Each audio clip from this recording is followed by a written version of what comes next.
Excuse me ma'am, आपको कहीं जाना है? मैं आपके लिए दूसरी टैक्सी मंगवा देता हूँ, ये किसी और गेस्ट के लिए है। नहीं, मेरा जाना बहुत अर्जेंट है, अंदर किसी का खून हुआ। क्या खून? मैम सुनिए ma'am, excuse me ma'am, ma'am. Excuse me, तुमने मेरी वाइफ को देखा नहीं? सर एक मैडम अभी यहाँ आई थी, वो टैक्सी लेके अभी यहाँ से निकल गई है। कहाँ चली गई? मुझे नहीं पता, आई डोंट नो, पर कुछ अजीब सा बिहेव कर रही थी। क्या कह रही थी? सर वो बोल रही थी अंदर किसी का खून हो गया है। सर किसका खून हो गया सर? लिसन टू मी, ये रख, मेरी बात सुन, किसी का खून नहीं हुआ यहाँ पर, और तूने कुछ नहीं सुना, समझा? और पता कर कहाँ गए वो लोग। Okay sir. वो उसको चाकू मारता रहा, वो मर चुकी थी, वो फिर भी उसको मार रहा था। सर मुझे बचा लीजिए, वो मेरा चेहरा देख चुका है, वो मुझे नहीं छोड़ेगा, मुझे। आप शांत हो जाइए, शांत हो जाइए, तुम्हें कुछ नहीं होगा। हम लोग हैं ना यहाँ पर। एक बात बताइए, क्या खूनी ने तुम्हें देख लिया है? खूनी होगा तो देखेगा ना। जब कोई खून नहीं है, कोई खूनी नहीं है, तो कौन किसको देखेगा? सर मैं सुनील कुमार, और ये मेरी पत्नी है सर। ये जो भी बोल रही है ना, ऐसा कुछ नहीं हुआ, ये सब ना सिर्फ इसके दिमाग की उपज है, ऐसा कुछ नहीं हुआ सर। नहीं सर, मैं झूठ नहीं बोल रही। सुनील, आप इनके पति हैं, लेकिन इनको यहाँ डराने की कोशिश मत कीजिए, समझे आप? और हम ये कैसे मान लें कि ये जो कह रही है वो सच नहीं है और जो तुम बोल रहे हो वो सही है? सर वो इसलिए क्योंकि ये बीमार है, इसको स्लीप पैरालिसिस है सर। स्लीप पैरालिसिस यानी नींद का लकवा? नींद का लकवा? ये क्या है? नींद में कुछ देर के लिए आदमी की बॉडी पूरी तरह जड़ हो जाती है, सुन्न हो जाती है। ऐसे में तरह तरह का भ्रम होना, और पेशेंट को ये सब सच लगता है, लेकिन वो चाह कर भी रिएक्ट नहीं कर पाता क्योंकि उसकी बॉडी उस समय पूरी तरह पैरालाइज्ड होती है। इसे स्लीप पैरालिसिस कहते हैं, नींद का लकवा। Is it okay? Exactly sir, हमारी शादी को 6 साल हो गए, और इन 6 सालों के दौरान हर दूसरी तीसरी रात को इसको ये अटैक आता है सर, और इस बार भी यही हुआ है, और कुछ नहीं हुआ सर। हाँ सर, मानती हूँ मुझे ये बीमारी है। जब भी मेरा माइग्रेन का दर्द बढ़ जाता है तो मुझे चक्कर आने लगते हैं और आंखों के सामने सब कुछ धुंधला दिखाई देता है। लेकिन सर ऐसे में मैं सोने की कोशिश करती हूँ बस।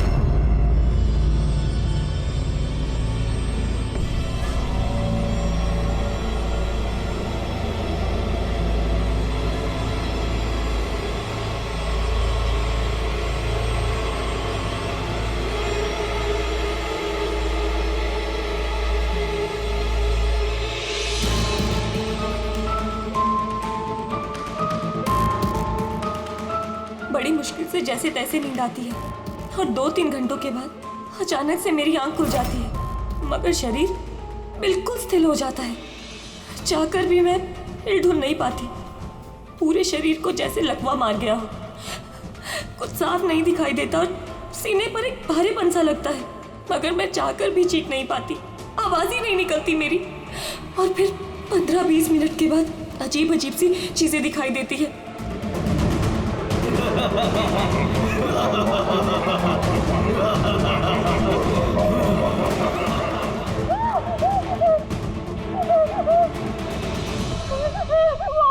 वो मुझे मार देगा, वो आ गया।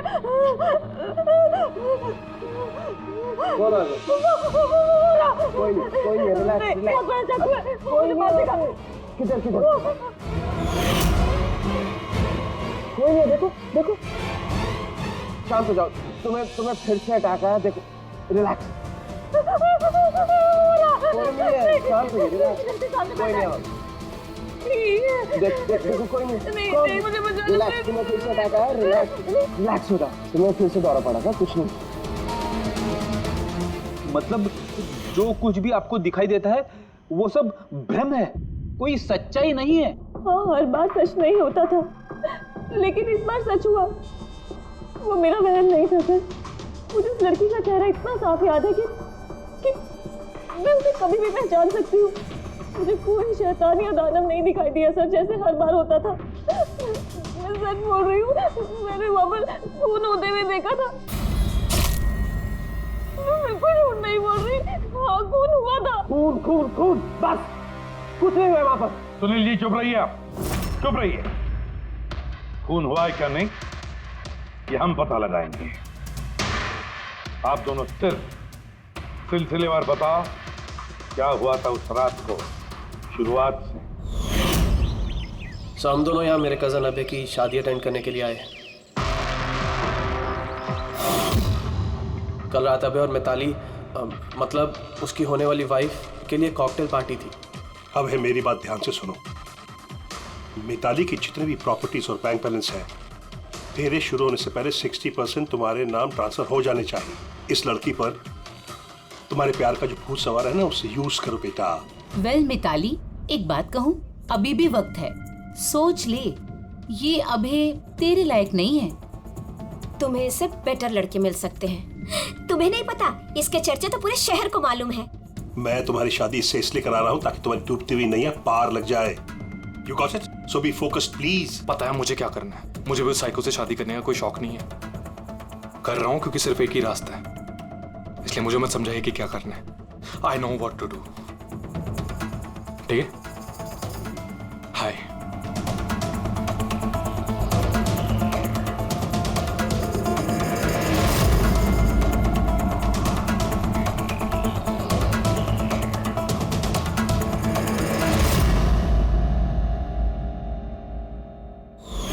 फिर पार्टी के शोरगुल में मेरा माइग्रेन का दर्द इतना बढ़ गया कि मुझसे वहां रुका ही नहीं गया।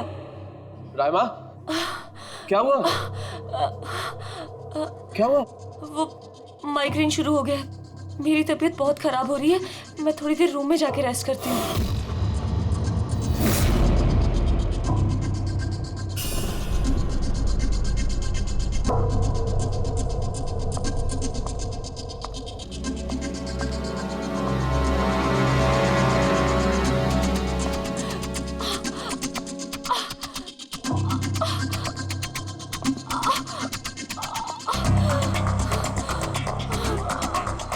मैं फिर इतनी ज्यादा तकलीफ में थी कि मैंने नोटिस ही नहीं किया कि कमरा मेरा भी है या नहीं।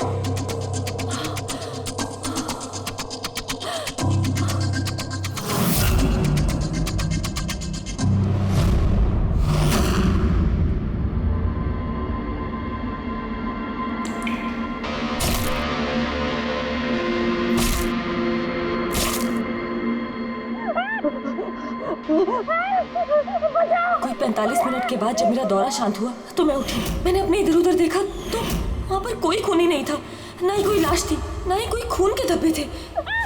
क्या हुआ? मेरी बात सुनो, तुम्हें फिर से अटैक है। देखो कोई नहीं, देखो और तुम यहाँ पर क्या कर रही हो? ये हमारा कमरा थोड़ी ना। अच्छा ये सब छोड़ो, तुम यहाँ पर बैठो। मेरी बात सुनो, तुम यहीं पर रखो, मैं तुम्हें पानी लेके आता हूँ। रिलैक्स।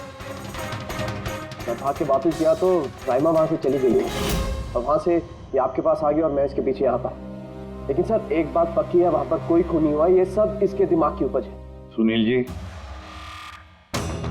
जिस तरह से रायमा ने हमें ये सब कुछ बताया ना, उससे नहीं लगता कि ये सब मन घड़न है। जरूर इसमें कोई ना कोई सच्चाई है। सर वो रूम उन रूम्स में था जो हमने शादी के लिए बुक किए और मैंने अपने गेस्ट लिस्ट में चेक कर लिया, ना तो कोई मिसिंग है ना ही किसी का मर्डर हुआ। सर आप इसकी बात को बिल्कुल मत सुनिए। बस उस शादी को आराम से हो जाने दीजिए, वरना जीत अंकल तो बर्बाद हो जाएंगे और इससे ज्यादा मैं तो सड़क पे आ जाऊंगा। सर शादी में कोई प्रॉब्लम नहीं होगी, हम पूछताछ तो करेंगे, लेकिन अपनी तरीके से।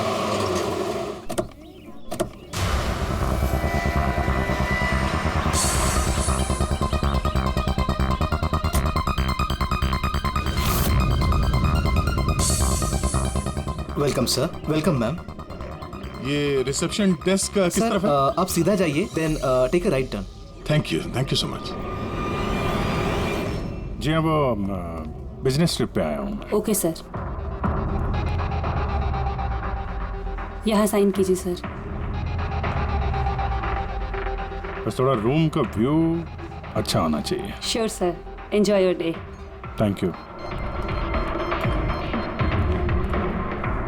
Welcome sir. Welcome ma'am. How can I help you? हाँ वो वो हम लोग अभय की वेडिंग के लिए आए थे, तो चेक इन करना था रूम में। ओके सर, आप अपनी डिटेल्स दे दीजिए, मैं आपको रूम की देती हूँ। Oh sure. बेबी तुमने इन्हें बताया नहीं? हाँ? हमें रूम 103 चाहिए। I am so sorry sweetheart, मैं तो भूल ही गया। मैम दरअसल हमें वो 103 नंबर वाला स्वीट रूम चाहिए। ठीक है, आपको हम 103 ही दे देते हैं। जैसा मैंने कहा था वैसा क्यों नहीं किया? लेकिन आप क्या करेंगे, कैसे छिपाएंगे? छुपाना तो पड़ेगा ही। आओ मैं तुम्हें बताता हूँ कैसे, आ जाओ।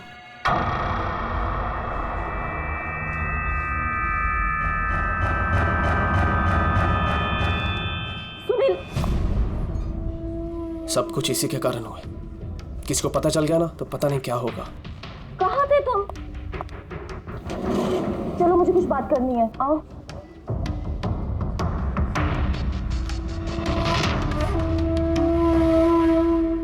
Thank you. Excuse me. Yes sir. मुझे आपका सीसीटीवी सिस्टम चेक करना है। आपके सिक्योरिटी इंचार्ज को बुला सकती है? Okay sir.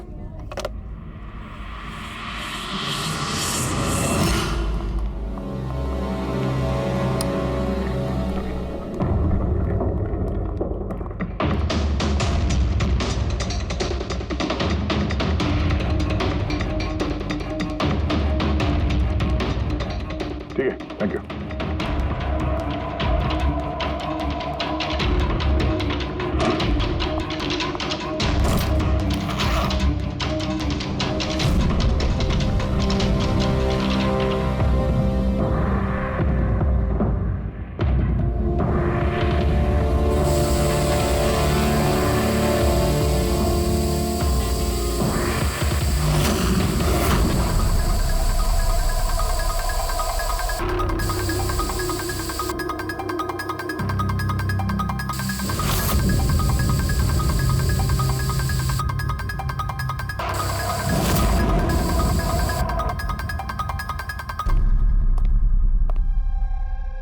लुमिनॉल टेस्ट से तो कुछ पता नहीं चल रहा है। ऐसा लगता तो नहीं है कि यहाँ कोई खून हुआ है। सर खूनी ने बहुत अच्छे से सफाई की है। ऐसे कैसे हो सकता है? सर जिस तरह रायमा ने बताया है, कत्ल के वक्त यहाँ पर खून ही खून होना चाहिए। और कितनी भी अच्छे से सफाई की जाए, इस केमिकल से तो खून के धब्बे सामने आ ही जाते हैं। पर यहाँ तो कोई निशान है ही नहीं। कोई निशान नहीं है। सर या तो रायमा को सचमुच में भ्रम हुआ है, या फिर कातिल ने खून की एक भी बूंद कहीं पर गिरने नहीं दी है।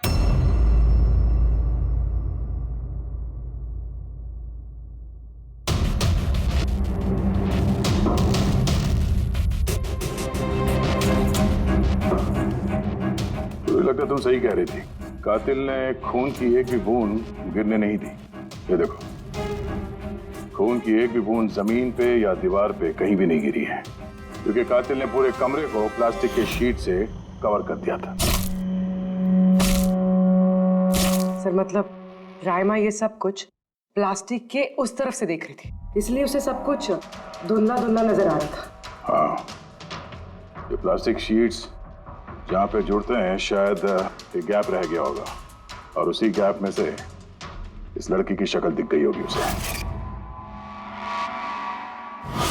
न लाश मिली है, न फिंगरप्रिंट्स, और ना ही कोई खून। लगता है इस केस में हमें फॉरेंसिक से कोई मदद मिलने वाली नहीं है। ये पता लगाना आसान नहीं है कि खून किसका हुआ है, किया किसने, और वो लाश गई तो गई कहाँ? अरे नहीं, वो प्रॉब्लम तो दूर हो गई। एक्चुअली अपना सॉफ्टवेयर करप्ट हो गया था, इसलिए जितनी भी रिकॉर्डिंग हुई थी सब डिलीट हो गई। परसों भी जो रिकॉर्ड किया गया था, परसों से लेकर आज तक का जो रिकॉर्ड है सारे डिलीट है। डिलीट हो गया। पिछले 24 घंटे का सारा फुटेज उड़ गया है। खून होने का टाइम रायमा जी ने जो बोला, तब से लेके 24 घंटे तक होटल के अंदर क्या क्या हुआ इसका कुछ पता नहीं है। कमाल है, पहले कमरे को प्लास्टिक से ढक दिया, अब ये सीसीटीवी फुटेज। बस शातिर अपराधी है। एक मिनट, तुमने कहा होटल के अंदर का कुछ पता नहीं, और बाहर का? होटल के बाहर सीसीटीवी फुटेज होगा ना? Main gate, garden, parking lawn और होटल के पीछे।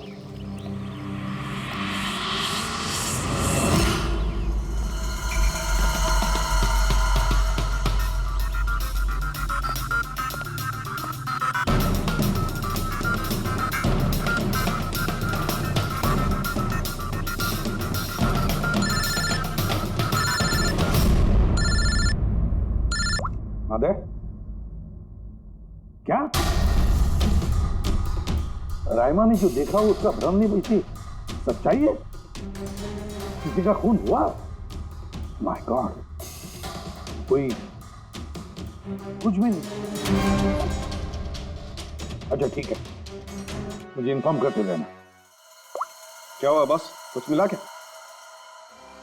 बड़ा शातिर है खूनी, बड़ा शातिर है। कोई सबूत नहीं छोड़ा है उसने, कोई भी सबूत नहीं छोड़ा तेरे लिए। ऐसा कैसे हो सकता है यार? लेकिन ऐसे हुआ है सालुंके, ऐसे हुआ है। रायमा की जान को बहुत बड़ा खतरा है। क्या बोल रहे हो, कुछ समझाओ भी। यार हमारे लोगों को वहां पर कोई पुख्ता सबूत नहीं मिला, लेकिन सारी बातें ऐसे दिखाती है कि वहां पर किसी का खून हुआ है। और देख, एक बात याद रख, रायमा चश्मदीद गवाह है, उसने खून होते हुए देखा है और खूनी आसपास ही है, तो रायमा की जान को जरूर खतरा है। और उसका फुटेज? सर वो भी उड़ गया। नहीं, वो उड़ा नहीं है, वो सही सलामत है। अंदर और बाहर के सीसीटीवी कैमरे का केबल कनेक्शन अलग अलग है, इसीलिए वो बच गया। बच गया मतलब फुटेज मिल सकता है? हाँ बिल्कुल, मेरे पास है ना। ये रहा बाहर के कैमरे का फुटेज।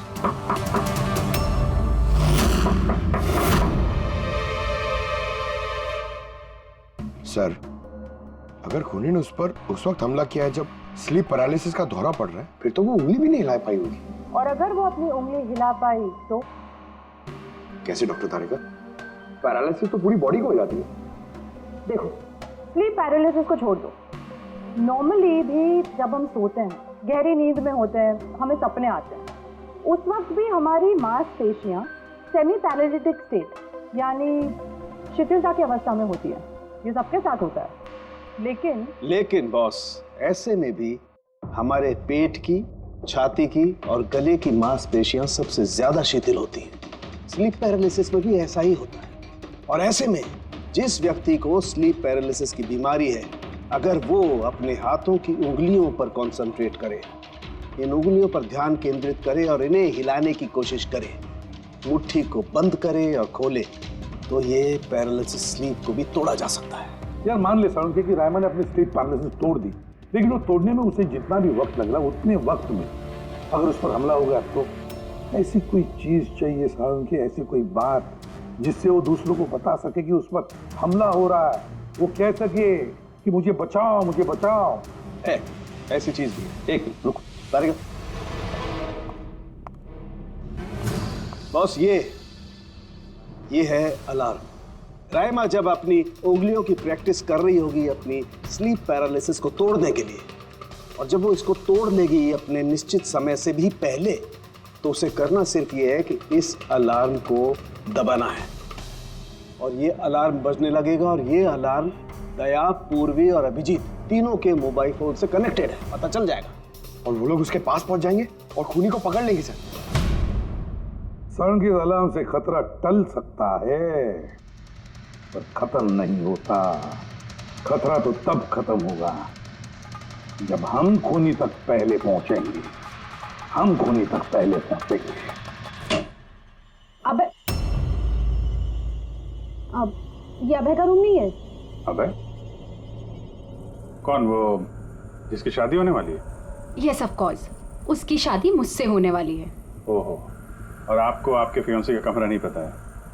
वैसे ये मेरा कमरा है और रिसोर्ट के सारे कमरे शादी वालों ने बुक नहीं किए हैं, और भी लोग रहते हैं यहाँ पे। कॉन्ग्रेचुलेशन।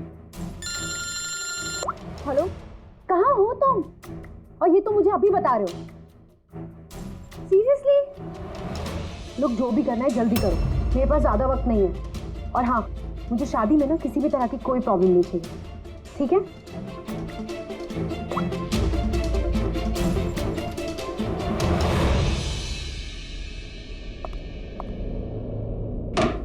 मिताली, जिसकी शादी होने वाली है। वैसे ये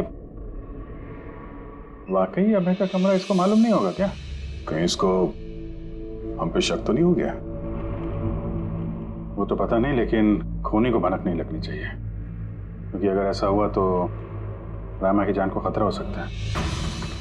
रायमा ने कहा था कि खून 12 से 12:30 के बीच में हुआ है। उसके बाद कातिल ने लाश को ठिकाने लगाने की कोशिश की होगी, लेकिन रिसोर्ट में इतनी भीड़ और चहल पहल है कि वो लाश को कहीं छुपाना मेरे हिसाब से नामुमकिन है। मतलब लाश को बाहर ले गए हैं लोग? लेकिन सर, रात को रिसोर्ट से बाहर तो कोई गया नहीं। कहीं ये लाश रिसोर्ट के अंदर ही तो नहीं? नहीं, अगर लाश यहाँ होती तो अब तक बदबू आना शुरू हो जाती। करेक्ट। मैंने किचन का फ्रीजर चेक किया है, वहाँ भी कुछ नहीं है। वही एक जगह जहाँ पे लाश छुपाई जा सकती थी। और वैसे भी यहाँ शादियों की पार्टी और लेट नाइट पार्टी की वजह से ऐसी जगह पे हमेशा कम से कम 30 लोग तो होते ही हैं। खूनी लाश को वहाँ पे छुपाने की गलती नहीं करेगा। सर, कहीं खूनी ने 2 तारीख को लाश के साथ चेकआउट तो नहीं कर लिया? मिस्टर पारितोष, आपके कहने पे मैं ऑलरेडी 3 बार रिकॉर्ड्स चेक कर चुकी हूँ। कोई मिसलीला थी ही नहीं। आपको जरूर कोई गलतफहमी हुई है, वो जरूर कहीं और रुकी होंगी। अब प्लीज कहीं और जाकर चेक कीजिए। मैडम, मैं चेक कर सकता होता तो मैं आपसे रिक्वेस्ट क्यों करता? लीना मेरी दोस्त है और उसका नंबर खो गया मुझसे, मैं क्या करूं? देखिए मैम, मेरा उससे बात करना बहुत जरूरी है। आप समझ रही हैं ना? सर, आप समझ नहीं रहे हैं। किसी एक की डिटेल दूसरे को देना हमारे नियम के खिलाफ है।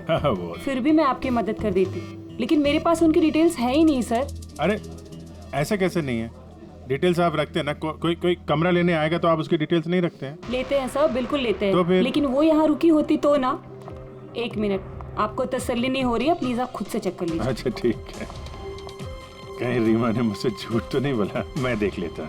मैम आप एक काम करेंगी, आप हाउसकीपिंग से किसी को बुला के लाइए। मेरा रूम इतना गंदा है, सुबह से मैं कितनी बार कॉल कर चुका हूँ, कोई आने को तैयार नहीं है। ऐसे कैसे हो सकता है? ओके। नहीं, फोन पे, अरे फोन तो मैं 50 बार कर चुका हूँ। आप प्लीज किसी को भेजिए ना प्लीज। ठीक है सर, मैं बुला के लाती हूँ। Thank you ma'am.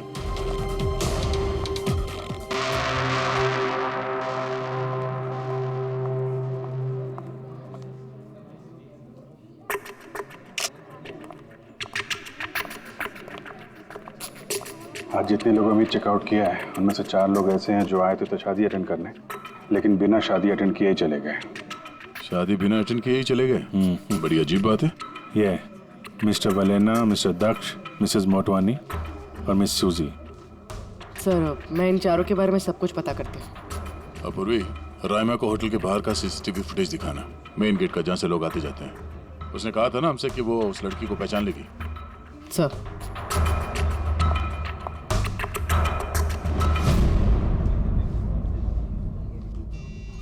मतलब रायमा ने जो कहा वो सच है क्या? मिस्टर सुनील, आप किस बात से ज्यादा परेशान हैं? यहाँ पे खून हुआ है उससे या फिर रायमा ने देख लिया उससे? ये सब इन्वेस्टिगेशन तुम हम पर छोड़ दो, शादी का मजा लो। है? क्या कब बदल जाए यहाँ पे कोई कुछ कह नहीं सकता है।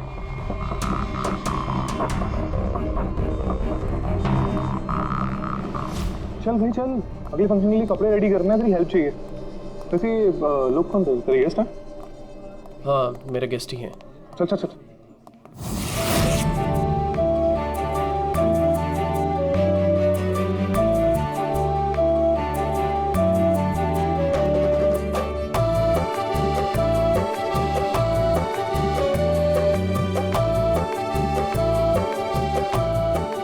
तेरा तो गेम ओवर हो गया भाई।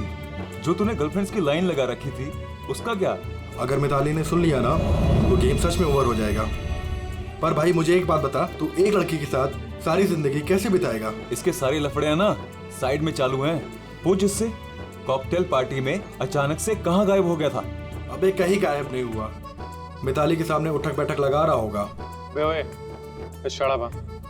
डरता वरता नहीं हूँ उससे। You guys just wait and watch. Drink खत्म कर अपनी।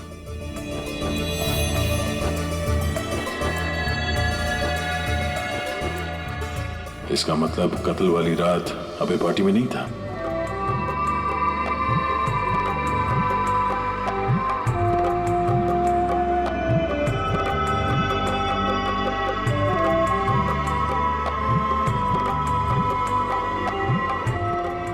ऐसा क्या कहना चाहता था ये जो रंजित छुपाने की कोशिश कर रहा है?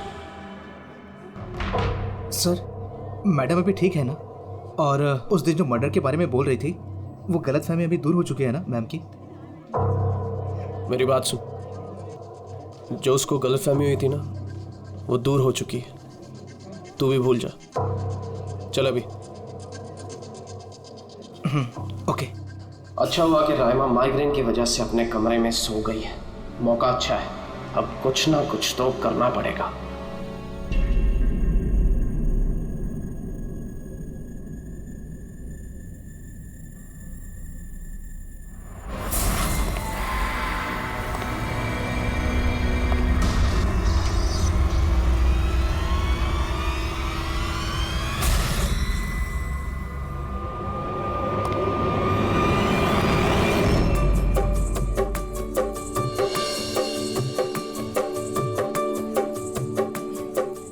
अरे वाह, कितनी अच्छी मेहंदी लगाई है तुमने, दिखाओ। बहुत अच्छी लग रही है। Thank you. All thanks to Alia. Mitali, sweetheart, मुझे तुमसे कुछ बात करनी है। Excuse me. एक सेकेंड। मिताली और अभय की जोड़ी कितनी अच्छी है ना, परफेक्ट कपल। Perfect couple. हाँ, अभय दिल पे आशिक है और ये सन की साइको। बिल्कुल एक दूसरे के लिए ही बने हैं।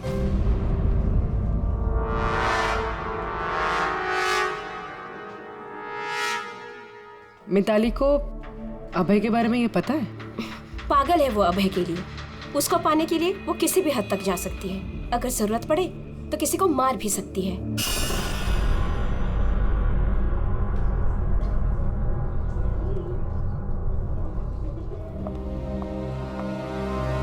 हो गई बात?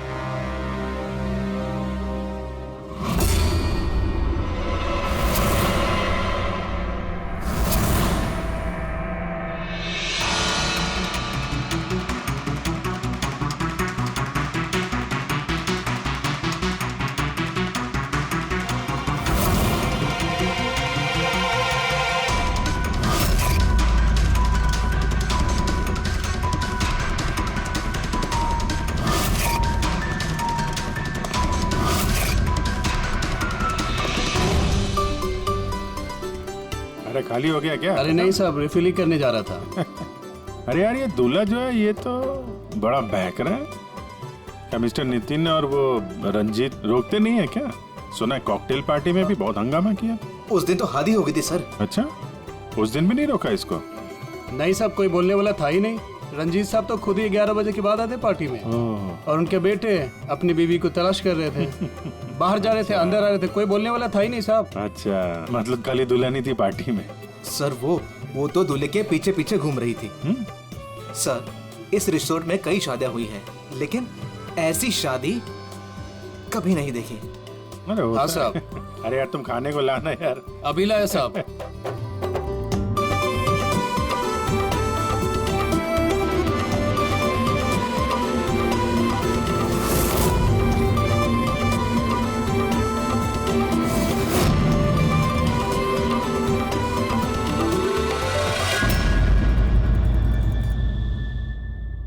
राइमा ये देखो, ये तुम्हारी मदद के लिए अलार्म है। जैसे तुम इस बटन को दबाओगी, दया, पूर्वी और अभिजीत के पास जो फोन है उस पर अलार्म बजेगा और वो लोग तुरंत तुम्हारी मदद के लिए वहां पहुंच जाएंगे। जी। लेकिन जब तुम्हें स्लीप पैरालिसिस हो, अपने हाथों की और पैरों की उंगलियों को हिलाने की कोशिश करना, क्योंकि सबसे कम असर स्लीप पैरालिसिस का हमारे हाथों की और पैरों की उंगलियों पर होता है।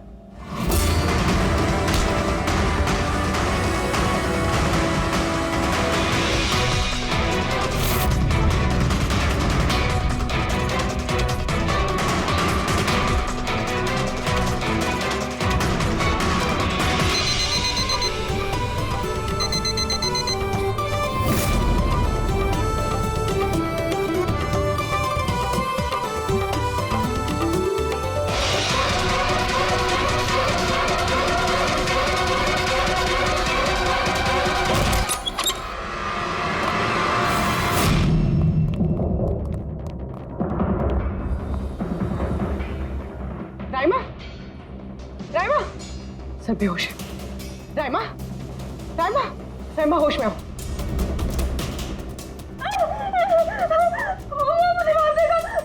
मुझे बचा लीजिए प्लीज, मुझे बचा लीजिए। कौन मार देगा? हुआ क्या यहाँ पे?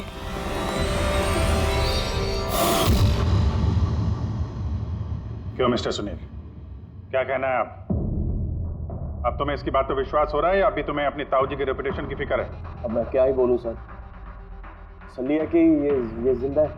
अच्छा, वैसे आप यहाँ आए कैसे? पार्टी तो नीचे चल रही थी, हाँ? और यहाँ पे क्या हुआ किसी ने नहीं सुना, तो फिर आप हमारे साथ साथ यहाँ कैसे आ गए? आप मुझ पे शक कर रहे हैं? मैं अपनी पत्नी को मारने की कोशिश क्यों करूंगा? शक तो हम सब पे करते हैं। फिलहाल अभी आप बाहर जाइए, हमें रायमा से कुछ जरूरी बात करनी है, प्लीज।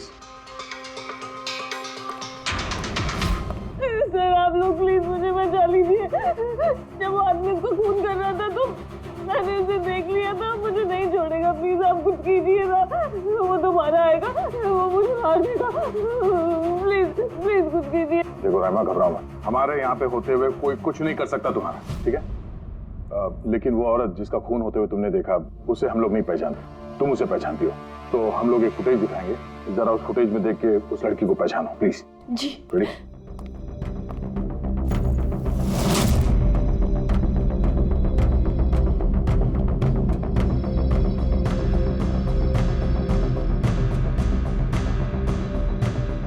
सर यही लड़की थी, वो इसी का खून हुआ था, पक्का ये वही लड़की थी।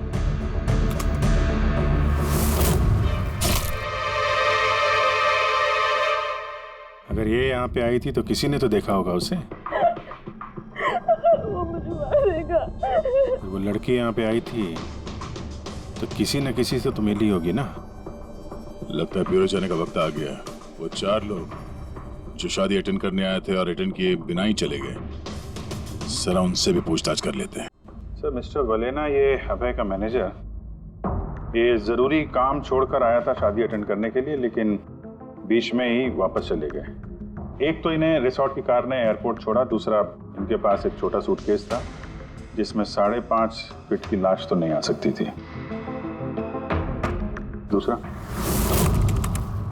सर, ये मिसेस मोटवानी और ये मिस सूजी मिताली की लीगल टीम से हैं सर। इन्हें भी किसी ज़रूरी काम से शादी के बीच में जाना पड़ा। ये भी रिसोर्ट की कार में ही गई हैं। एक सूटकेस था और बाकी इनका अपना अपना बैग। और इसमें भी 5 फीट से इंच की लाश तो नहीं आ सकती। और ये लोग वापस शादी अटेंड करने आ भी रहे हैं सर। ये चौथे का दिखाना जरा। ये है दक्ष, ये सुनील का PR मैनेजर है सर। 1 जून को आया था, 2 जून को गया अपनी कार से। 1 मिनट पंकज, जरा इस मिस्टर दक्ष का शादी में आने वाला फुटेज दिखा।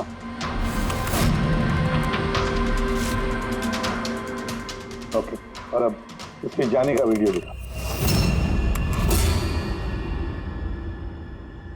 मिस्टर दक्ष आए थे 1 सूटकेस के साथ और जा रहे हैं 2-2 सूटकेस के साथ। शादी से रिटर्न गिफ्ट लेके जाने से।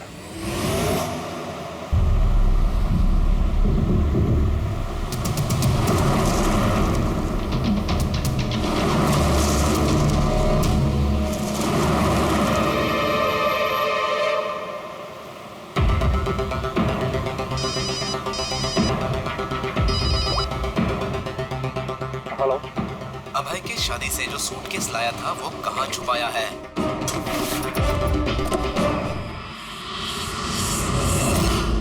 कौन बोल रहा है? और क्या बोल रहे हो तुम? कौन से सूटकेस?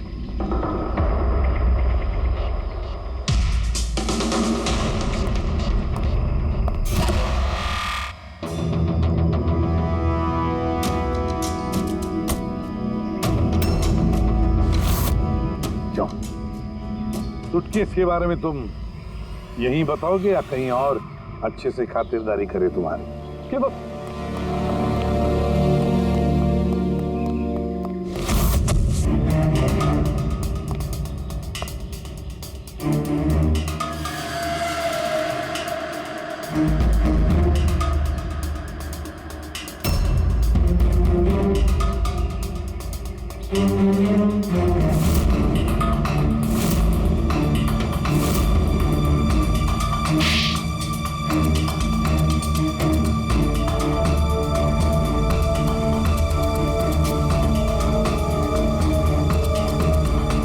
याद आया?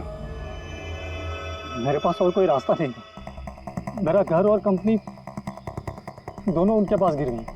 अगर मैं मना कर देता तो मैं बर्बाद हो जाता। खुद को बर्बादी से बचाने के लिए एक लड़की का खून कर दिया तुमने, हाँ? अब ये बताओ लड़की थी कौन? करिश्मा, अभय की गर्लफ्रेंड।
शादी मुबारक हो मिस्टर अभय।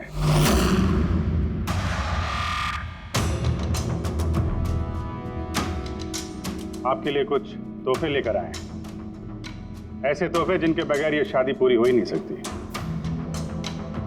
आपकी दोस्त करिश्मा ने आपके लिए कुछ तोहफे भेजे हैं।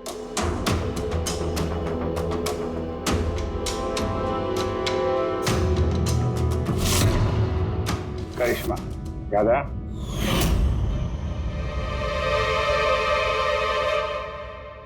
तोहफे देखना चाहेंगे? देखना नहीं चाहेंगे आप? हाँ, देखें। अभी दिखाता। सर नहीं नहीं नहीं, मैं रुकिए प्लीज।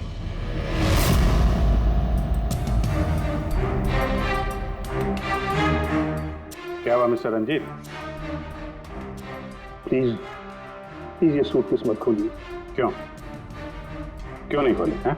क्योंकि तुम्हें डर है कि इस सूटकेस के अंदर करिश्मा की लाश ना निकले।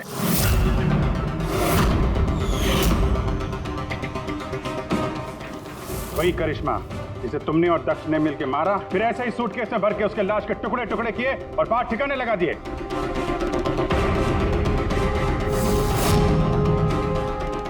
डैडी, ये क्या बोल रहे हैं? ये सच है क्या? हाँ बेटा, ये सच है। मैं क्या करता? मुझे ये शादी किसी भी कीमत पर करानी थी, क्योंकि अगर ये शादी नहीं होती तो हम लोग सड़क पर आ जाते, बर्बाद हो जाते। देख करिश्मा, ये शादी को तोड़ने में तुली हुई थी। अपना मुंह बंद करने के लिए उसने मुझसे 5 करोड़ रुपए मांगे।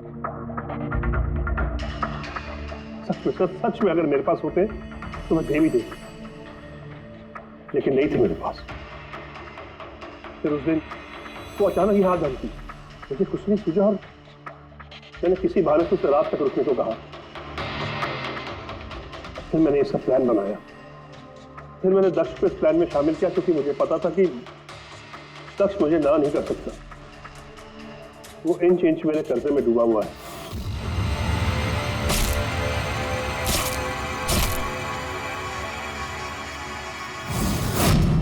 सब कुछ ठीक चल रहा था, सब कुछ हो गया था। तो पता नहीं अचानक ये कहां से आ गई। इसने आकर अचानक सब कुछ देख लिया। मैंने तो इसे भी मारने की कोशिश की थी, लेकिन आप लोगों की टीम ने इसे बचा लिया। एक गुनाह को छुपाने के लिए एक और गुनाह, और इस सब की जड़ है तुम्हारा ये दिल फेंक बेटा। सही समय पर रोक लिया होता तो ये नौबत नहीं आती, और तुम्हारे शादी का असली तोहफा तो तुम्हें अब मिलेगा। एक हत्या और एक हत्या करने की कोशिश के जुर्म में तुम दोनों बाप बेटे जेल जाओगे।